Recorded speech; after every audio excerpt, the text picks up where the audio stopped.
Olá, olá, vamos aprender com mais um estudo da lição hoje aqui, hoje segunda-feira, dia 20. Eu já estou aqui com o meu guia de estudo, tá? Dia aqui é o estudo que a gente está estudando no trimestre aí, Missão de Deus, Minha Missão. E a gente tem falado aí um monte de coisas interessantes, aprendido muitas coisas interessantes com o guia de estudo aqui. Se você tem um guia físico, acompanha, pega aí. Se você não tem, você pode pedir pelo site cpb.com.br, que é a Casa Publicadora Brasileira, ou pode pegar o PDF que eu disponibilizo aí. Tem um site escolasabatina.net, tá bom? Importante você pegar aí. E como eu sempre digo, esse hábito da gente construir aqui o estudo diário da lição da Palavra de Deus é importante demais. E eu comecei a gravar esses vídeos com o intuito de manter a minha rotina diária e também ajudar você que está aí do outro lado também a fazer esse estudo da lição diariamente, tá bom? Então, como eu sempre digo, fica aqui comigo até o final porque vai valer a pena, vai valer a nossa salvação.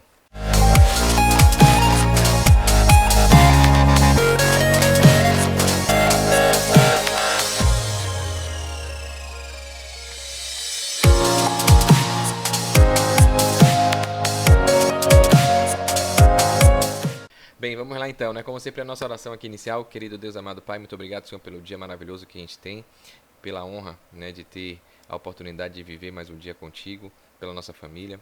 Enfim, nesse momento que vamos estudar a Tua Palavra, nos ilumina, nos abençoa, que o Seu Santo Espírito possa nos dar entendimento e clareza sobre o que o Senhor quer que nós aprendamos.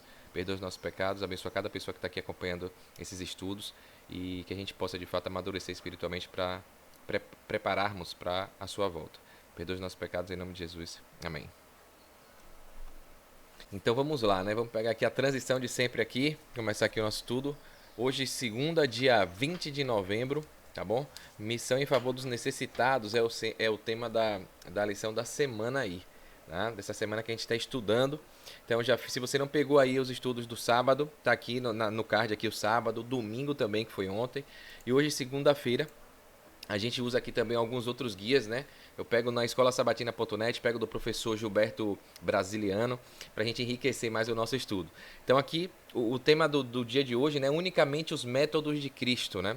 Falando aí dos métodos, e já vem com a pergunta, a lição já vem com a pergunta. Eu respondi aqui algumas coisas também que eu achei interessante, segundo o meu entendimento, né? E aí vem, o que é que as histórias a seguir nos ensinam sobre o ministério aos necessitados?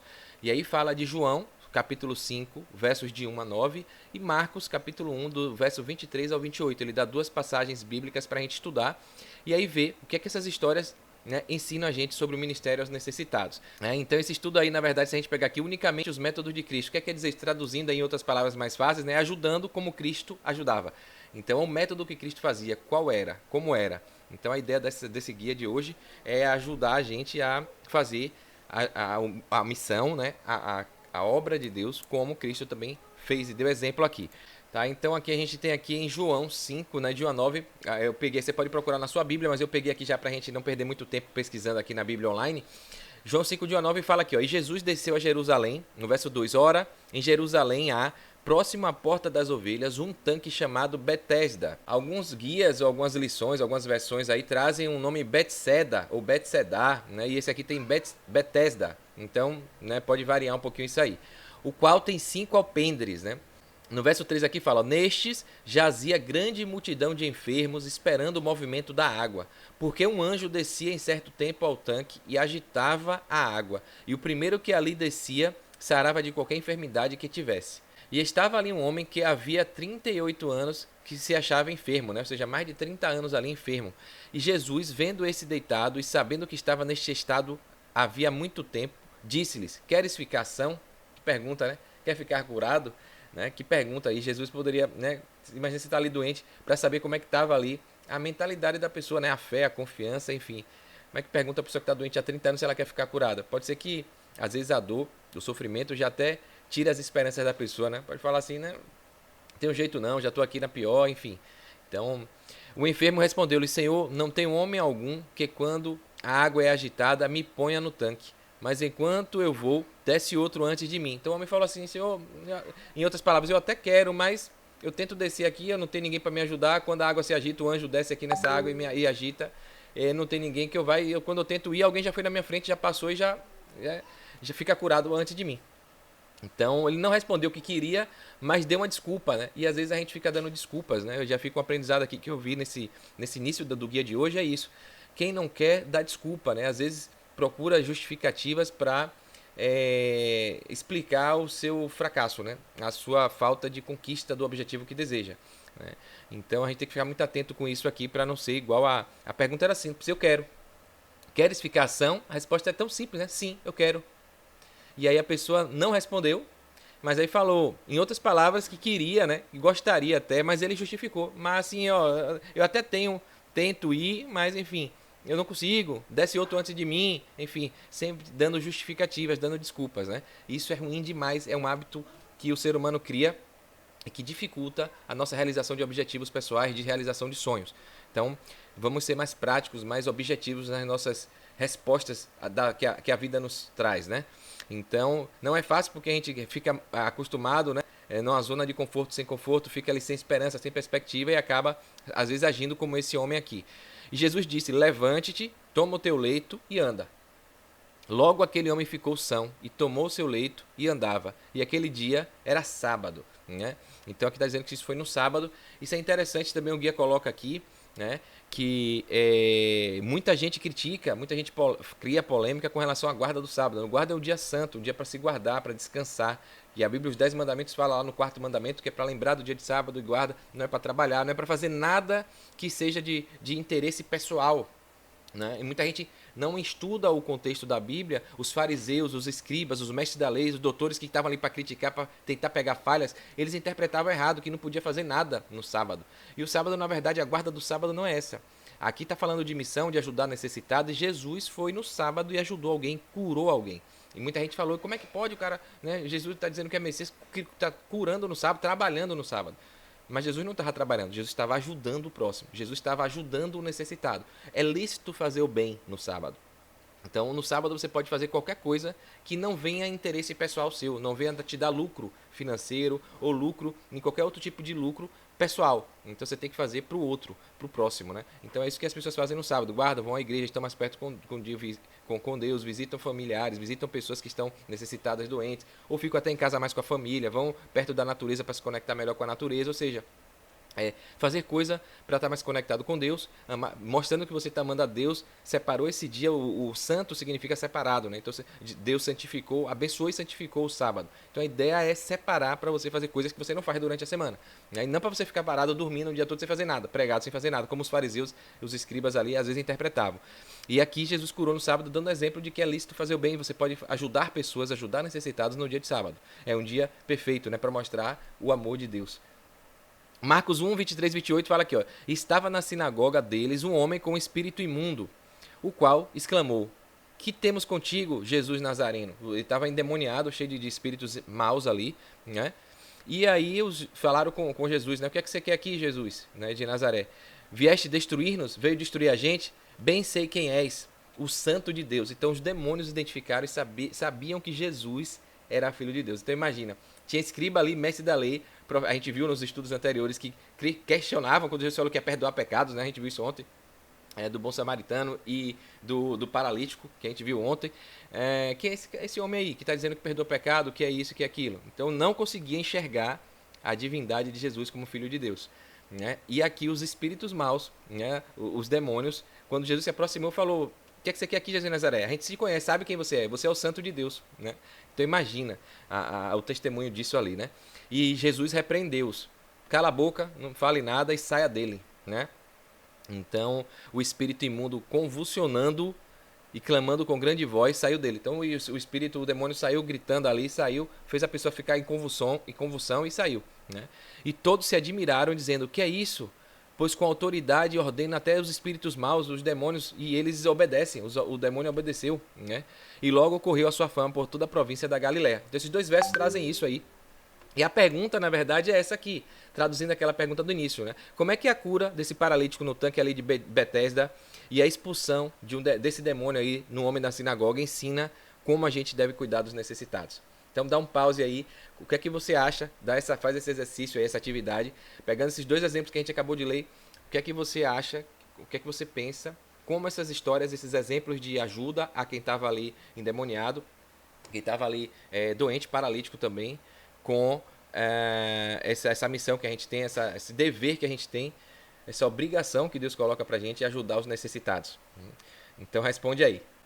Então, eu vou colocar aqui o que eu respondi na minha lição. Tá aqui, ó. Eu coloquei aqui, ó, que é lícito a gente fazer o bem no sábado. Isso ficou bem claro aqui, né? Que muita gente interpreta errado, quer ser igual fariseu, não quer fazer nada, ficar dormindo, não fazer nada. Então, você pode ajudar pessoas, você deve fazer o bem, né? Que até os demônios, né, fogem quando a gente está com Deus, está com a presença de Deus, está buscando coisas espirituais, alinhados à palavra de Deus e a Jesus. Outra coisa que me veio em mente quando eu li aqui, eu estudei, é que às vezes a gente pode se deparar com isso, né? Em alguma situação que esteja alguém ali endemoniado, que esteja alguém ali com um espírito mal. E às vezes essas situações sobrenaturais, estranhas, né? Que é do conflito cósmico, que às vezes a gente não vê, às vezes tem gente que acha que não acredita em diabo, em espírito mal, em demônio, enfim. Mas existem.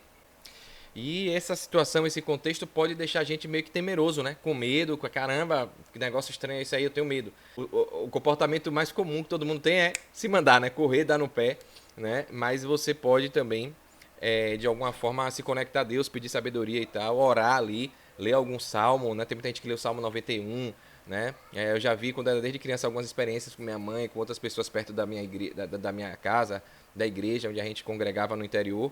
E a gente viu como algumas pessoas da igreja agiam e a gente acaba ficando na lembrança, né? Ele o Salmo 91, orava muito, pedia a Deus para interceder e para tirar aquele demônio dali, aquele espírito mal dali, enfim, a gente precisa interceder.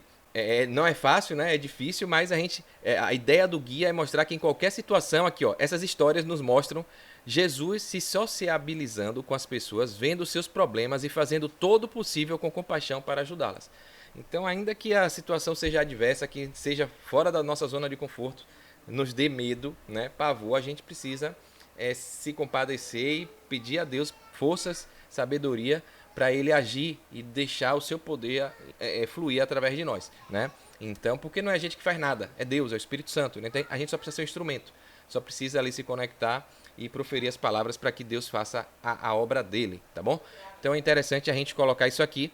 Então, em qualquer situação, seja lá no tanque, né, ou paralítico, seja com espírito mal, em qualquer situação é interessante a gente tentar intervir, ajudar aí. Só se sociabilizar, se relacionar, se compadecer, tá bom? Acho que é isso aí que o guia traz. Então, aqui o professor Gilberto Brasiliano, ele comenta aqui que Jesus tinha um método para chegar aos corações anelantes do conforto divino.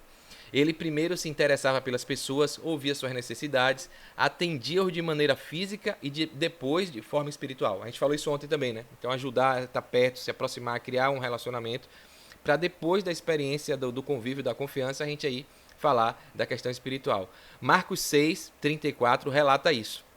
Ao desembarcar, viu Jesus uma grande multidão e compadeceu-se deles, porque eram como ovelhas que não têm pastor. Então tem muita gente que está assim, né, perdida, sem eira nem beira no mundo. E passou a ensinar-lhes muitas coisas. Jesus e seus discípulos saíram a um lugar deserto, porque não tinham tempo nem de comer, por causa da enorme multidão que os seguia. Quando saíram de barco para um lugar solitário, a multidão os seguiu e Jesus se compadeceu deles. Em seguida acontece a primeira multiplicação de pães e peixes e todos comem juntos. Então foi quando Jesus começou ali a fazer o ministério dele, né? E teve o milagre ali do peixe e do pão, né? O guia de estudo traz aqui Ellen White, né, que é a nossa profetisa, a grande autora, best-seller norte-americana. O guia coloca aqui que ela fornece um processo de 5 etapas do método de Jesus em como ministrar, especialmente para aqueles em necessidade. Então, Ellen White fez um resumo aí, né, um compêndio, e classificou 5 métodos, destrinchando, explicando melhor, dando clareza ao método que Jesus usava para intervir no seu ministério de ajudar o próximo. Um método de Cristo sozinho dará verdadeiro sucesso em alcançar o povo. O Salvador misturava-se com os homens como alguém que desejava o seu bem. Ele demonstrava sua simpatia por eles, atendia às suas necessidades e conquistava sua confiança. Então eles o convidavam: siga-me. Então, falando, né, resumindo o que a gente está sempre batendo aqui na mesma tecla.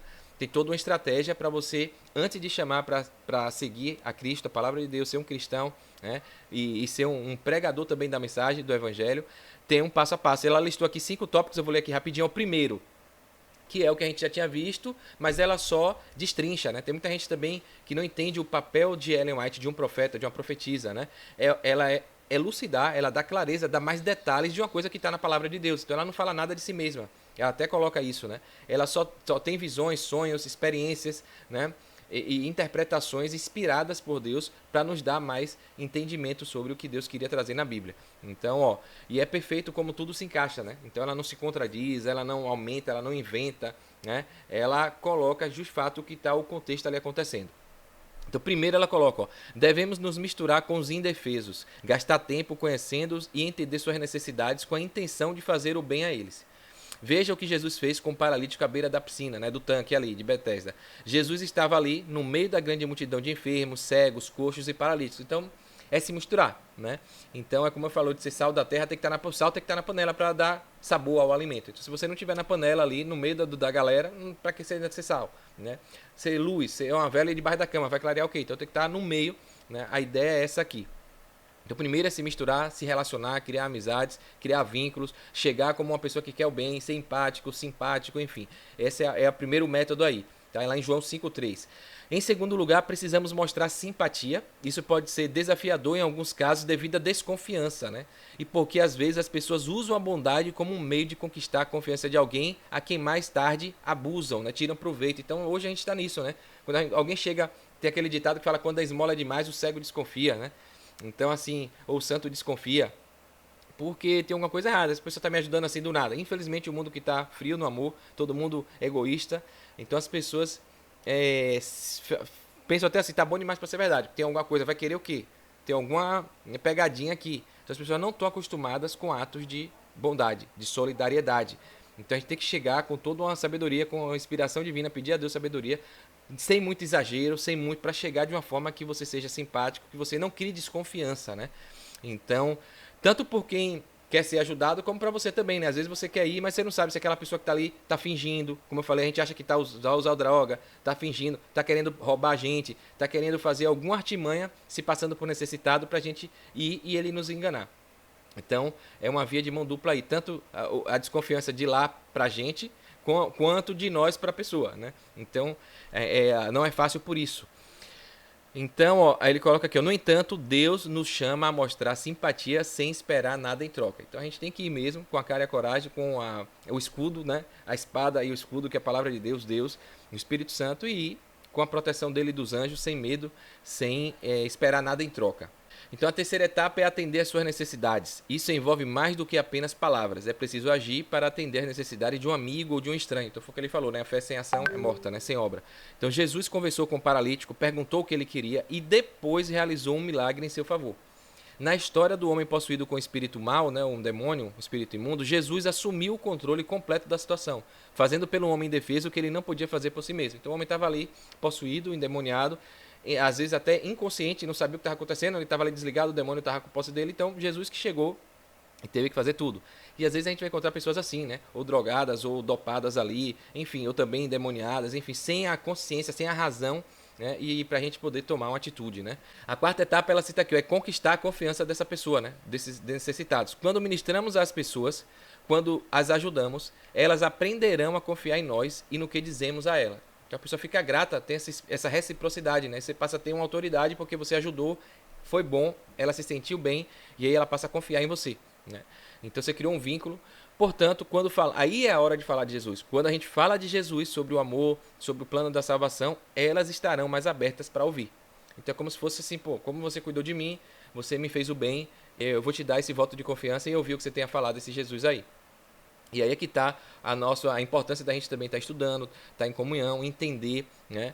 Para a gente poder passar a palavra correta, o ensinamento correto, e aí o Espírito Santo vai fazer a obra, né? Jesus não queria apenas curá-los fisicamente, ele queria que eles tivessem a vida eterna nele. João 10:10. Então, esse é o final glorioso, né? É a gente mostrar que, apesar de tudo aqui, da pessoa às vezes ter melhorado com a ajuda que você fez, existe uma ajuda que é a melhor de todas, que é a conquista da vida eterna. É a pessoa não morrer, não sentir mais dor, não perder mais ente querido, né? Viver uma vida plena, gloriosa ao lado de Deus. Então é esse plano da salvação aí. A última etapa, a quinta aqui que ela cita, ó, a gente fala a primeira, a segunda, a terceira, a quarta. A quinta é ajudá-los a serem conduzidos a Jesus, um ato que requer fé, tanto de você quanto daquele a quem você ajuda. Então é despertar curiosidade, o interesse e esperar que ele realmente queira, né, tenha fé, crie a confiança, a fé dele, queira se apresentar a Cristo, né? Então aqui no finalzinho, o guia de estudo traz mais uma pergunta, né? Se não podemos fazer milagres aqui hoje, apesar de que a Bíblia fala que nos finais dos tempos tem a profecia que as pedras clamarão, homens farão prodígios, crianças, jovens, vamos voltar a ter esses poderes que os discípulos, os apóstolos tiveram ali, né, e que Jesus trouxe para realizar milagres. Vão ter os falsos profetas, então a gente vai ter que estar muito entendido, consciente do que está acontecendo para não ser enganado por falsos profetas, né, por demônios, e saber qual é realmente a obra que está vindo inspirada de Cristo, né? Então ele coloca aqui, se a gente não pode fazer milagre hoje, de que modo a gente pode ministrar ao necessitado, né? De que modo a gente pode ajudar. E aqui o professor Gilberto, a gente traz aqui uma ilustração que é um dos exemplos do que pode ser feito, né? Uma viúva chinesa sem filhos, sem parentes e sem instrução tinha um pequeno pedaço de terra, mas não podia semear ou cultivar por ser já idosa, né? Já tem ali muitos anos, então ali sem ninguém, sozinha, viúva, né? O esposo já tinha morrido, não tinha filho, não tinha parente. Um dia ela achou Jesus Cristo e quando ela entrou para a igreja, exclamou: "Este é o céu na terra." Logo os irmãos começaram a cuidar dela e da sua terra também.